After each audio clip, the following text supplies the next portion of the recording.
Okay, good evening everyone. This is the fifth PowerPoint presentation or lecture series for the midterm coverage for banking laws of students of Father Saturnino's Orius College University.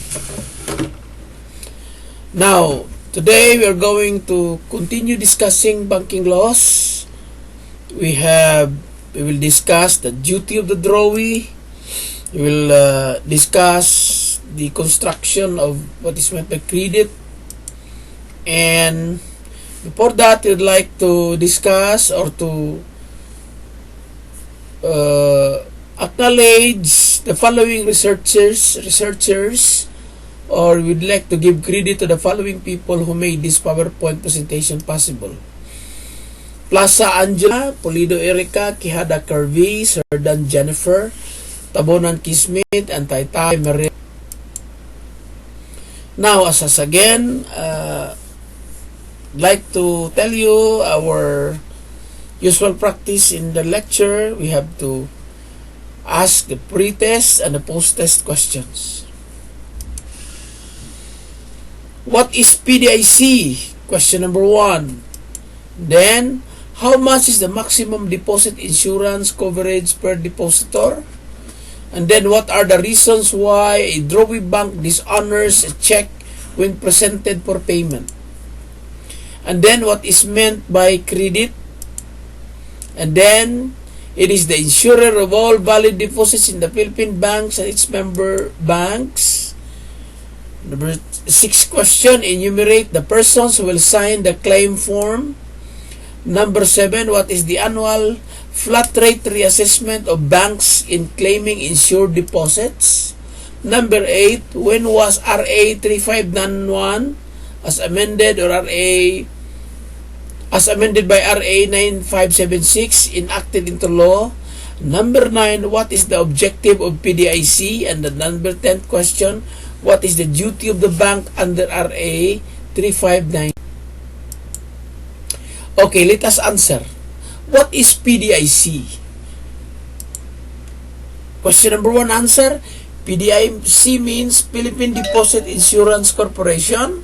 It is a government instrumentality created on June 22, 1963 by Republic Act 3591 as amended to insure the deposits of all banks. Question number 2. How much is the maximum deposit insurance coverage per depositor? Answer. Each depositor can receive a maximum amount of 500,000 pesos. And then, what are the reasons why a drawee bank may dishonor a check when presented for payment? Answer.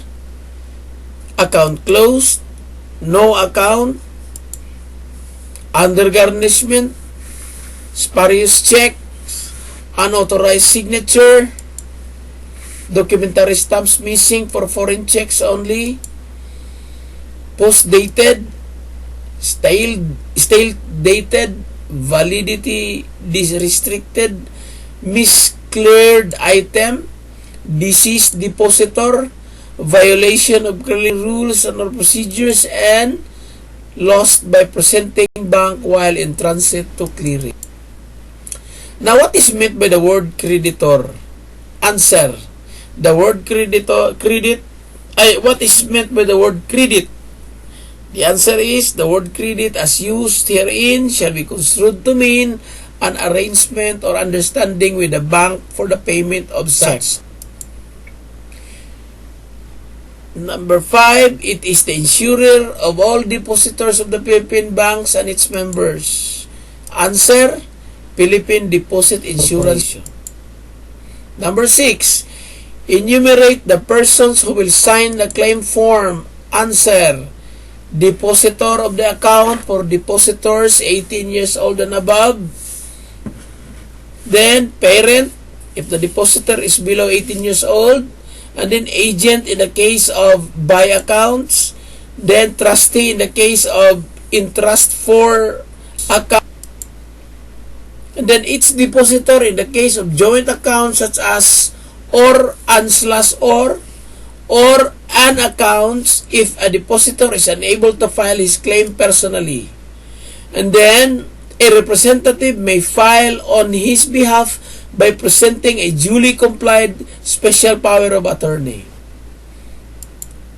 And then, what is the annual flat rate of assessment by the PDIC in paying claims on insured deposits?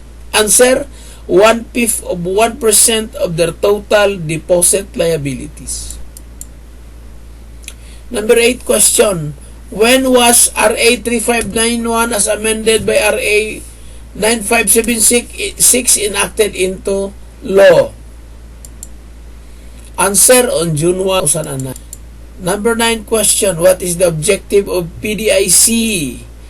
Answer, the objective of PDIC is to strengthen the mandatory deposit insurance coverage system to generate, preserve, maintain faith and confidence in the country's banking system and protect it from illegal schemes and machination.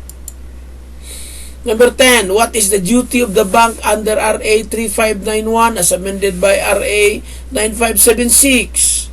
Answer, it shall be the duty of the drawee bank of any check when refusing to pay the same to the holder thereof upon presentment to cause to be written, printed or stamped in plain language thereon, or attached thereto, the reason for drawee's dishonor or refusal to pay the same, provided that where there are no sufficient funds in or credit with such drawee bank, such fact shall always be explicitly stated in the notice of dishonor or refusal.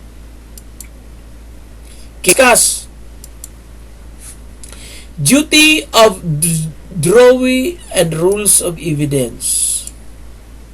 It shall be the duty of the drawee of any check when refusing to pay the same to the holder thereof upon presentment to cause to be written, printed or stamped in plain language thereon, or attached thereto, the reason of drawee's dishonor or refusal to pay the same, provided that where there are no sufficient funds or credit with such drawee bank, such fact shall always be explicitly stated in the notice of dishonor or refusal. In all prosecutions under this Act, the introduction and evidence of any unpaid and dishonored check having the drawee's refusal to pay stamped or written thereon or attached thereto with the reason therefore aforesaid shall be prima facie evidence of the making or issuance of said check and the due presentment to the drawee for payment and the dishonor thereof, and that the same was properly dishonored for the reason written, stamped, or attached by the drawee on such dishonored check. Duty of the bank. It shall be the duty of the drawee bank of any check when refusing to pay the same to the holder thereof upon presentment to cause to be written, printed, or stamped in plain language thereon, or attached thereto, the reason for drawee's dishonor or refusal to pay the same, provided that where there are no sufficient funds or in credit with such drawee bank, such fact shall always be explicitly stated in the notice of dishonor or refusal. Drawee bank may dishonor check presented for payment for the following reasons. 1. Account closed. 2. No account. Number 3. Under garnishment. Number 4. Spurious check. Number 5. Unauthorized signature. Number 6. Documentary stamp as missing or foreign checks only. For foreign checks only. And post-dated check. And then stale dated, validity restricted, miscleared item, deceased depositor, violation of clearing rules and or procedures, and lost by presenting bank when in transit to clearing. In case of stop payment, the drawee bank must also indicate in the return slip whether the check was drawn against uncollected deposit or daud. Where the reason is account closed, it must be so indicated. Now let us discuss section 4. Credit. Construction of the word credit. The word credit as used herein shall be construed to mean an arrangement or understanding with the bank for the payment of such check. In section 5, liability under the revised penal code. Prosecution under this act shall be without prejudice to any liability for violation of any provision of the revised code. Now, let us discuss PDIC law or Republic Act 3591 was approved on June 22, 1963. It is entitled An Act Establishing the Philippine Deposit Insurance Corporation, defining its powers and duties and for other purposes. PDIC means Philippine Deposit Insurance Corporation. It provided for the charter of the Philippine Deposit Insurance Corporation, which was mandated to insure the deposits of all banks, to strengthen the mandatory deposit insurance coverage system, to generate, preserve, maintain faith and confidence in the country's banking system, and protect it from illegal schemes and machinations. Now, maximum liability. RA 3591 as amended by RA 9576, which was enacted into law on June 1, 2009, provides that the maximum amount of insured deposit is 500,000 pesos per depositor. And then to pay claims on insured deposits, PDIC builds up the deposit insurance fund primarily through assessments of banks at an annual flat rate of 1/5 of 1% of their total deposit liability. Insurable deposits covered by PDIC deposit insurance. PDIC insures valid deposits in domestic offices of its member banks and not covered by PDIC deposit insurance, section 4 PDIC charter. Investment products such as bonds and securities, trust accounts, and other similar instruments, they are not covered. Deposit accounts or transactions that are unfunded, fictitious, or fraudulent, these are also not covered by the PDIC deposit insurance. What else? They constitute or emanate from unsafe and unsound banking practice as determined by the PDIC. What else? Are determined to be proceeds of an unlawful activity as defined under Anti-Money Laundering Act or Republic Act 9166 amended. Now, what are the requirements for claiming under the PDIC law? When are claims filed? Number 1. During the claim settlement operation period as announced in the notice to depositors published in the national or local newspapers or posted in the bank premises and conspicuous places within the locality and in the PDIC website. Who are required to file deposit insurance claims? Depositors with valid deposit accounts with balances of more than 100,000. What else? Depositors who have outstanding obligation with a closed bank regardless of amounts of deposits. Depositors with account balance of less than 100,000 who have no updated addresses in the bank records or who have not updated their addresses through the mailing address update from MAUF issued by the PDIC. They are required to file deposit insurance claim. Who else? Depositors who maintain their account under the name of business entities regardless of type of account and account balance. Who else? Depositors with accounts not eligible for early payment regard type of account and account balance per advice of BC. Now, agent in the case of buy accounts.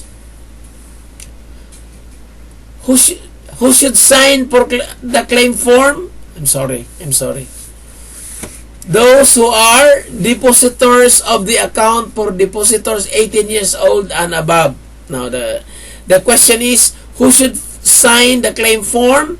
Depositors of the account for depositors 18 years old and above. Who else? Parent if the depositor is below 18 years old, and agent in the case of buy accounts, and trustee also in case of interest for account.